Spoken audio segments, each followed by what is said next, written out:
자, 안녕하십니까. 저는 위키 국어 교습소 강사 장동찬입니다. 새로 교습소를 하나 열긴 했는데요. 여러분들을 만날 수 있는 기회가 자주 없더라고요. 그래서 어떻게 하면 만날 수 있는 기회를 만들까 하다가 앞으로 종종 이렇게 국어 공부를 이제 막 시작하고 혹은 국어 공부에 대해서 궁금증이 있으신 초등학교 고학년 혹은 중학교 학부모님들을 위해서 아주 간단하게 짤막하게 국어 공부에 대한 상식들을 조금 전달해 드릴 수 있는 영상을 좀 찍어서 보여드리면 어떨까 해서 준비했습니다. 오늘 준비한 내용 말고도 앞으로도 좀 시간이 날 때마다 여러분들이 꼭 알아야 될 것들 위주로 해서 조금씩 짤막한 영상을 찍어보도록 하겠습니다. 자, 아까 말씀드렸다시피 오늘 지금 이 영상은요, 굳이 이제 고등학교 학생을 두고 있는 어머님이라면 혹은 그 학생들이라면 굳이 볼 필요까지는 없을 것 같고요. 이제 국어 공부, 그 중에서도 특히 오늘, 문법 공부를 막 시작했고, 문법에 대한 막연한 두려움이 있는 친구들 같은 경우는 한번 봤으면 좋겠습니다. 오늘 내용들은요, 저도 문법을 새로 시작하는 학생들, 새로 들어오는 학생들이 있을 때는 꼭 한 번씩 정리 한번 해주는 수업이니까요. 그러면 어떤 내용을 제가 준비했는지 한번 살펴보죠. 국어 문법 공부 흐름을 알면 더 쉽다는 내용입니다. 문법에도 흐름이 있어요.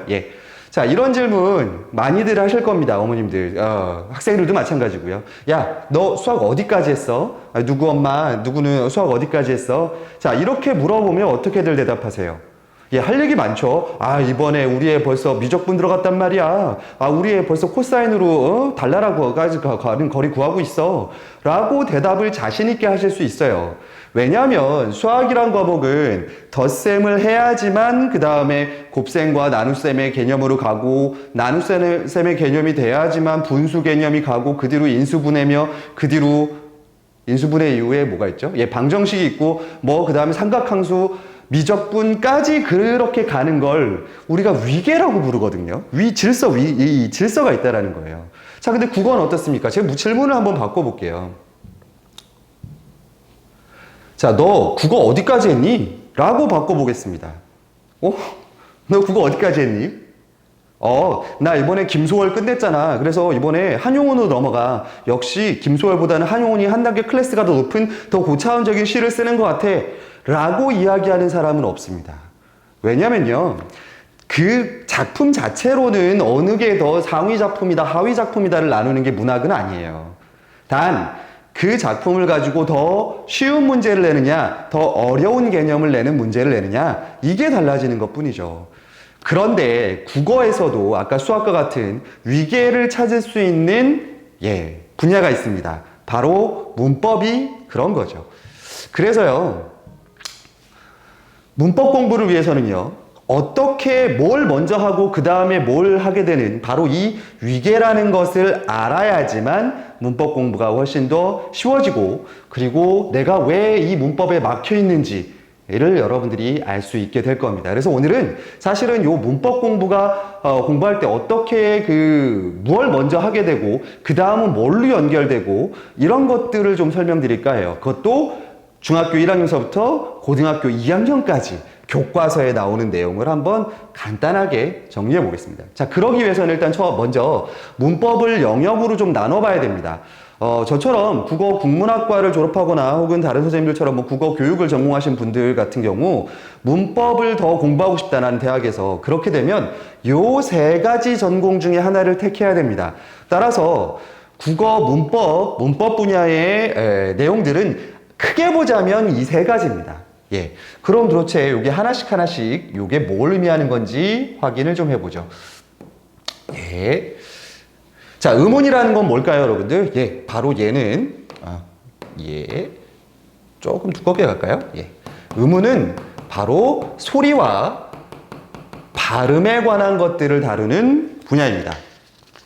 우리가 어떻게 많이 이제 학교 다닐 때 기억하실지 모르겠는데, 우리가 왜 해돋이를 해돋이라고 안 하고 해돋이라고 해야 되나요? 이런 것들이 나오는 게 바로 음운인 거죠. 우리가 발음에 관한 거니까요. 자, 그래서 여기를 이렇게 물결을 한번 치겠습니다. 쟤는 발음이기 때문에 아래에 있는 문법 단위하고는 조금 떨어져 있어야 돼요. 자, 그럼 다음에 나오는 단어는 무엇인가요? 예, 우리 영어에서도 뭐 안타까운 일이지만 국어보다 영어를 더 익숙하게 생각하는 분들이 많기 때문에 그냥 어휘라고 생각하셔도 될 것 같아요, 여러분들. 단순하게 근데 국어에서 단어라고 하는 개념은 단어의 뜻이 뭔지 그 단어의 뜻을 찾아내는 건 아니고요. 단어가 어떻게 만들어지는가.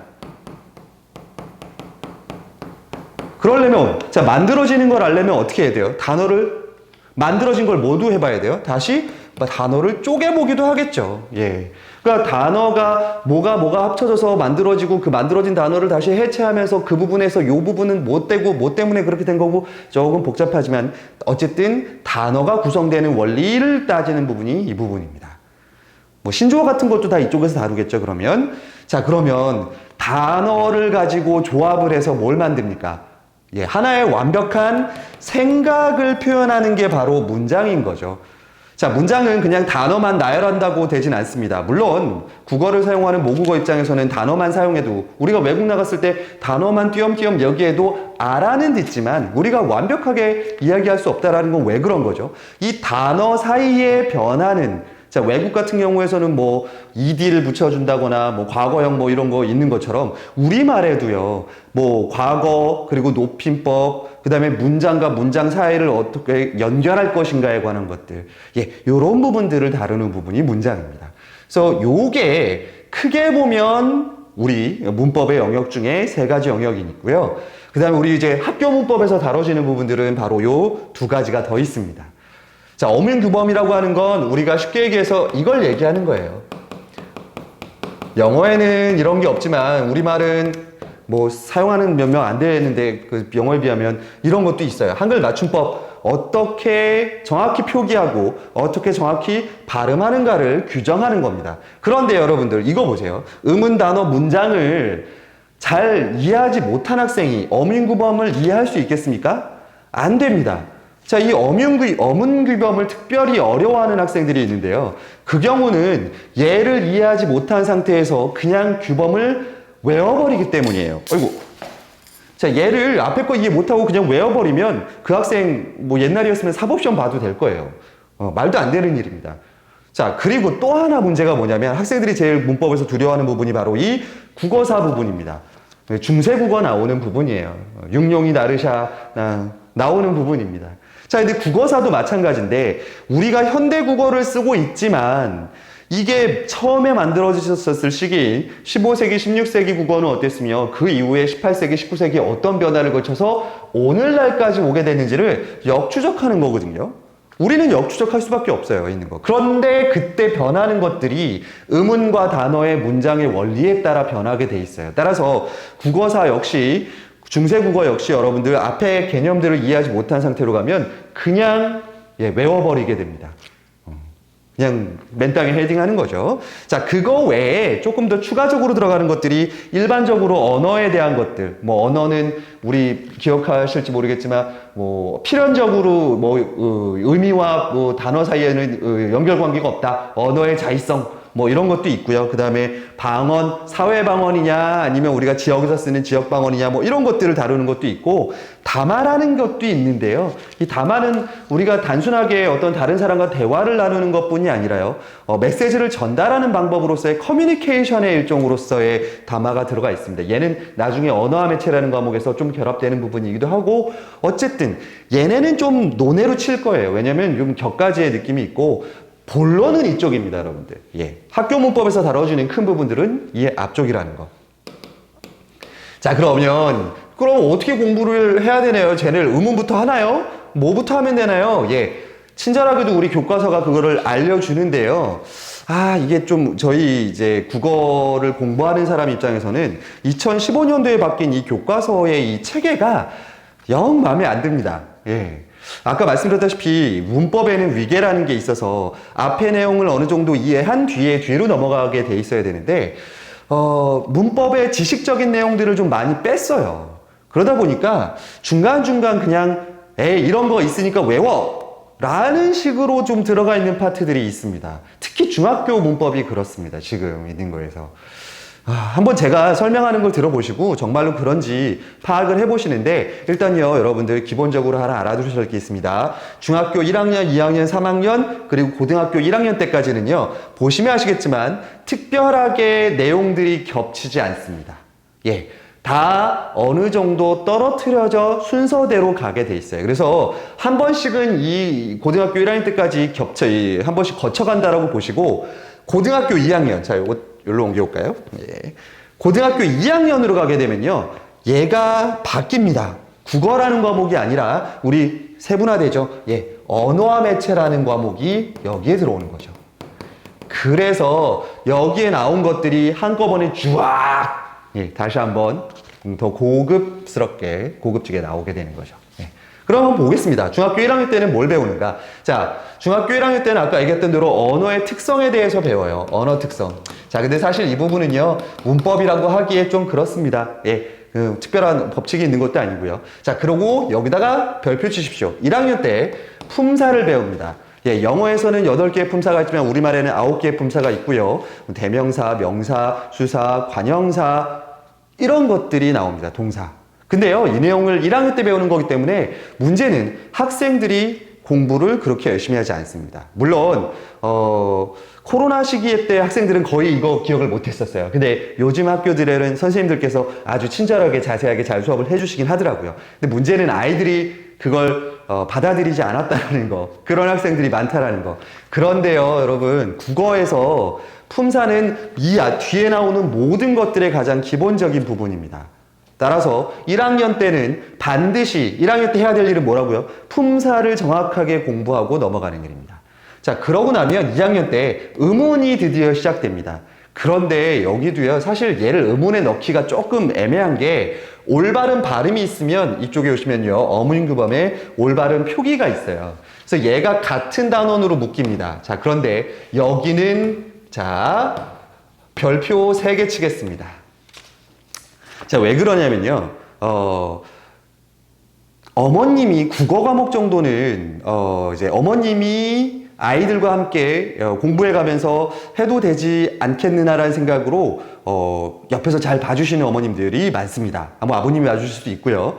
자, 그런데 1차 위기가 여기에서 옵니다. 자, 2학년 교과서에 따라서, 천재 노 교과서를 쓰는 신정이나 신송 능어대 중학교 학생들 같은 경우는 1학기 때 이미 봤을 거고요. 1학기 기말 때. 그 다음에 나머지 학교들은 이제 2학기에 다가올 그 단원인데요.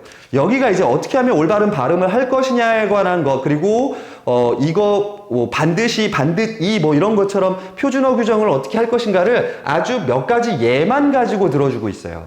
근데 아까 얘기했습니다. 문법이라고 하는 거는 어떠한 체계가 있는 건데 그냥 뜬금없이 이게 맞는 표현이야, 이게 맞는 발음이야 라고 얘기를 해버리니까 옆에서 그냥 도와주려고 했던 어머님들도 이거 외우게 시켜야 되는 건가? 라고 생각해서 뭐가 중요한지를 잘 모르고 넘어가는 경우가 많습니다. 그래서 요때 사실 요때 점수 때문에 학원을 좀 충격을 받고 오시는 분들이 좀 있어요. 예.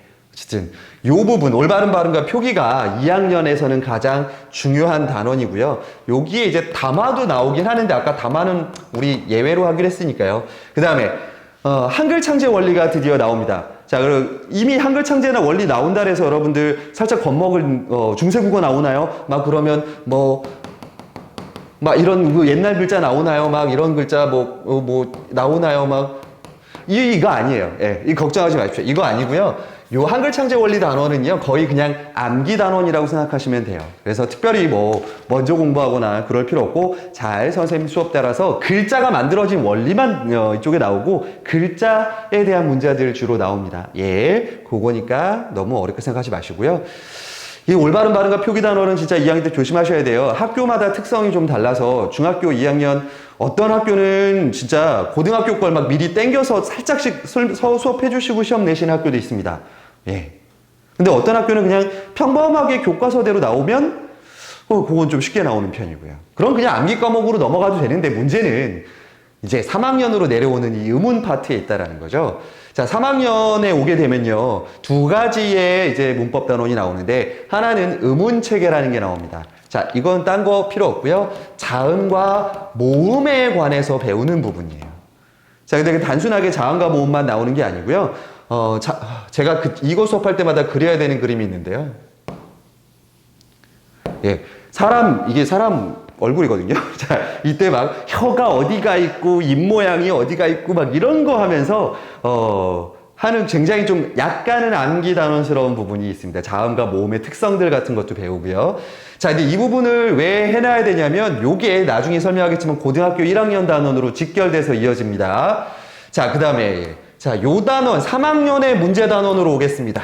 자, 여기에 네모 또 한 번 쳤습니다. 문장 성분과 문장의 짜임입니다. 드디어 단어를 품사를 통해서 배웠으니까 이제 문장으로 넘어오는 거죠. 이 문장 성분에서는요, 쉽게 이제 생각하면요, 뭐, 영어처럼 주어가 어떻고, 목적어가 어떻고, 서술어가 어떻고, 이런 식의 부사어가 어떻고, 품사는 사로 끝난다라면 얘는 어자로 끝나는 걸 배우게 돼요. 그리고 그 하나의 문장과 다른 문장을 어떻게 연결시킬 것이냐까지 물어보는 단원이 이 단원입니다. 자, 근데 왜 이 단원이 어렵다라고 하느냐? 아까 말씀드렸다시피 문장에서 하는 역할을 하려면 문법이 역할을 알아야 되는데 그게 어디서 옵니까? 너무 지저분해졌네요. 이건 명확하게 보여드려야 돼요. 품사에서 문장 성분으로 이어집니다. 그런데 아까 얘기했듯이 1학년 때 품사 안 하고 놀았던 친구들 개념이 안 잡혀 있습니다. 그러면 이 단원 가서 완전 어려워합니다. 그래서 이 송도 지역에 있는 일부 한 학교에서는요, 뭐 S학교에 있는데요, 그 학교에서는 이 단원 들어갈 때 품사를 학교에서 한 번 더 수업을 해주시는 과정을 친절하게도 넣어놨어요. 문제는 그러고 시험에도 그걸 내실 때가 있다라는 게 이제 문제긴 한데, 어쨌든 품사하고 연결되는 부분이기 때문에 이 부분 반드시 1학년 때 놀면 안 된다라는 거 꼭 기억해 두세요. 있는 거. 자, 그 다음 좀 지저분하니까 지워볼까요? 좀 지우고 가겠습니다. 아까 얘기했듯이 요때 3학년 때 배웠던 의문 체계가 이제 의문 변동이라는 부분으로 고등학교 1학년에 가서 나오게 됩니다.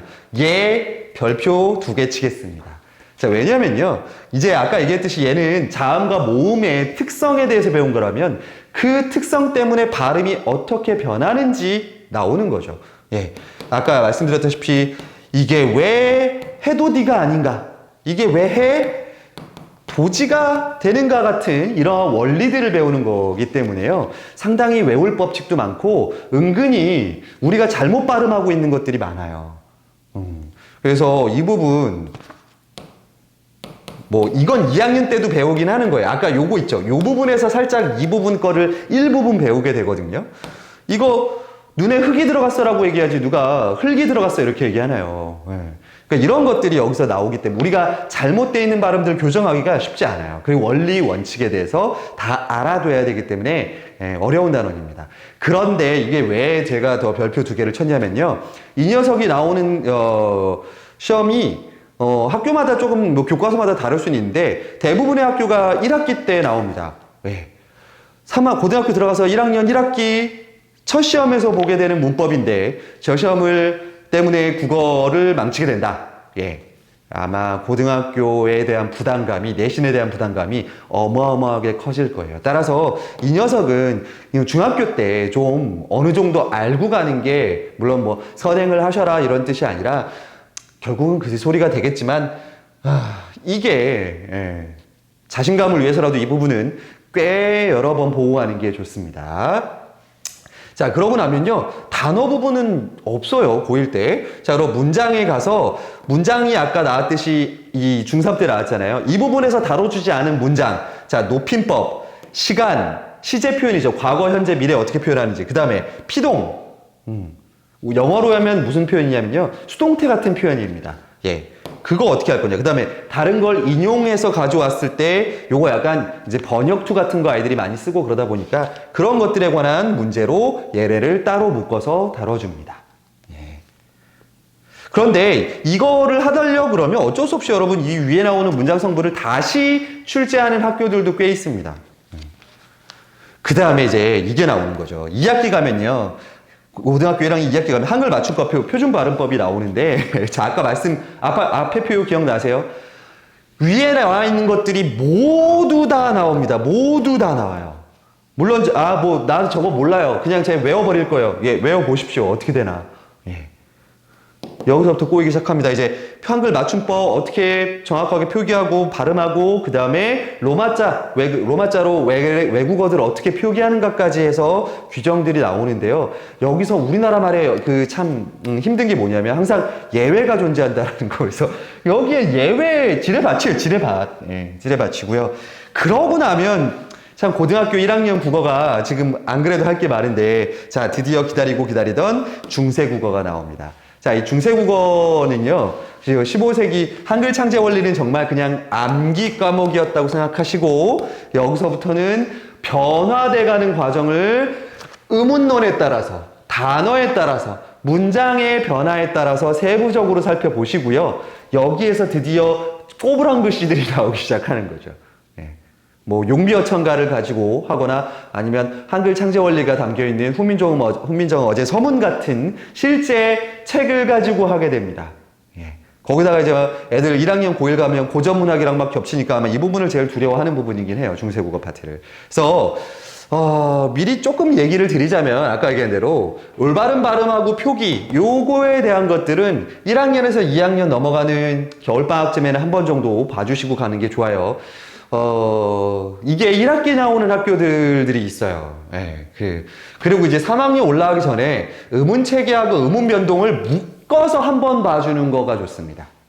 예, 왜냐면 얘를 하고 나면 얘를 베이스로 해서 넘어가는 건데, 그냥 하는 김에 맛이라도 좀 봐야 돼요, 사실은. 얘를 근데 조금 일찍 배워놓으면 얘도 쉽거든요. 사실 쉽기는. 2학기 때 나오는 학교들은 2학년 여름방학 때쯤에 얘를 묶어서 한 번쯤 공부해보는 것도 괜찮습니다. 그 다음에 이 녀석은 1학년 품사를 반드시 한번 보고 나서 들어가야 된다는 점. 그 다음에 그거 까먹지 마시고요. 그리고 높임시간, 피동표현 얘네는요 공부하다 보면 재밌는 부분입니다. 뭐 미리 굳이 선행하지 않아도 잘 따라갈 수 있는 부분이긴 하고요. 자, 이 녀석 때문에, 근데 문제는 이 녀석 때문에 결국 앞에 거를 한 번쯤은 봐야 되지 않나. 예비고일 과정에서는 한 번쯤은 보고 가야 까먹지 않나. 그리고 중세국어 파트는 저것들이 일단 완결이 돼야 되니까 늦어도 고등학교 1학년 여름방학 때는 이 중세국어 아마 많은 학원들에서 특강을 하는 이유도 그겁니다. 예, 요 부분 정리가 들어가야지 2학기 버틸 수 있습니다. 자, 이렇게 한번 쭉 훑고 나면 아까 얘기한 대로 고등학교 2학년 가면 언어와 매체라는 책에서 앞에 나왔던 거 한번 다 나오고요. 거기에 저는 이게 이해가 안 되는데 아까 얘기했듯이 단어는 아까 뭐라 그랬어요? 어떻게 단어가 만들어지는가, 그리고 그 단어를 분석하는 거를 하는 건데 그게 이제서야 나옵니다. 예, 형태소라고 하는 것과 단어가 합성을 했느냐, 두 개를 붙였느냐, 아니면 하나 원래 있던 단어에 접사라는 게 붙어서 새롭게 만들어진 말이냐, 이런 걸 하는 건데 이게 원래 저 배울 때만 해도 중학교 때 있었던 것 같거든요. 사실은 이 높임법 시간표현 지금 고등학교 3학년 다니는 학생들은 중학교 때 배웠던 거예요. 다 이게 뒤로 내려왔거든요. 이 녀석이 뒤에 나옵니다. 근데 문제는요, 이 녀석 고등학교 1학년 연합모의고사에는 나와요.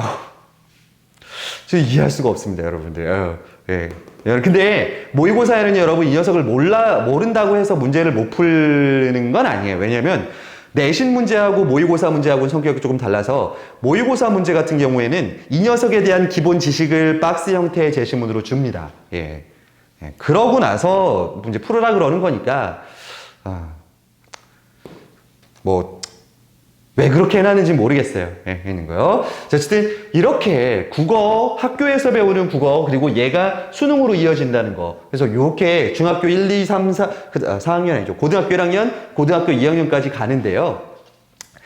함정은 이겁니다. 고1 때 연합모의고사에 나오다 보니까 고1 때 가서요. 사실은 어떤 학교들은 자체 프린트를 가지고 문법 문제를 내는 학교들도 있어요. 왜? 선생님들도 가르치면서 얘를 설명하는데 애들이 얘를 기억 못해. 얘를 설명하는데 얘를 기억 못하고 있어. 아까 얘기한 대로 문법은 위계가 있잖아요. 그거를 모르는 상태에서 이런 식으로 하게 되면 잘하는 애들만 따라오거든요. 그래서는 안 되니까 그냥 차라리 그 고1 때 이 언어와 매체에서 다뤄주는 이 모든 영역들을 한 번쯤은 설명해주는 학교들도 있습니다. 자, 그렇다라면 예비고등학교, 예비고일 과정에서는 앞에 있는 것들을 어느 정도는 뭐 완벽하게 소화할 수는 없더라도 어쨌든 좀 알아두고 가는 게 고등학교 국어 양이 확 늘어나기 때문에 좀 적응할 수 있는 방법이 아닐까 싶습니다. 예. 자, 예, 이렇게 간략하게, 고등학교 뭐 부모님들이 다 아시는 내용일 거고 학생들도 아는 걸 거고 이제 중학교 1학년, 2학년 그리고 이제 3학년 중에서도 국어라는 과목이 잘 어떻게 되는지 모르겠어. 자, 이제 생각해 보시면 돼요. 이런 체계를 갖추고 있고요, 문법은. 그리고 아까 얘기한 대로 자꾸 나는 단어는 잘하는데 나는 언어 규정은 자꾸 틀려. 예, 그거는 아예 말이 안 되는 거예요. 왜? 단어와 앞에 개념들을 모르고서는 언어 규정 갈 수 없습니다. 예, 그냥 암기한 거예요, 그거는. 암기력이 좋은 학생이에요, 그렇게 되면. 그러니까 이 체계대로 해서 뒤에 거가 점수가 안 나온다면 앞에 거에서 원인을 좀 위계를 따라서 위로 올라가 보세요. 어떤 문제가 있는지를 확인하실 수 있을 겁니다. 자, 근데 이것도 저것도 너무 힘들다. 아무것도 못하겠어요. 라를 때는, 저 같은 사람들이 그래서 존재하는 거니까요.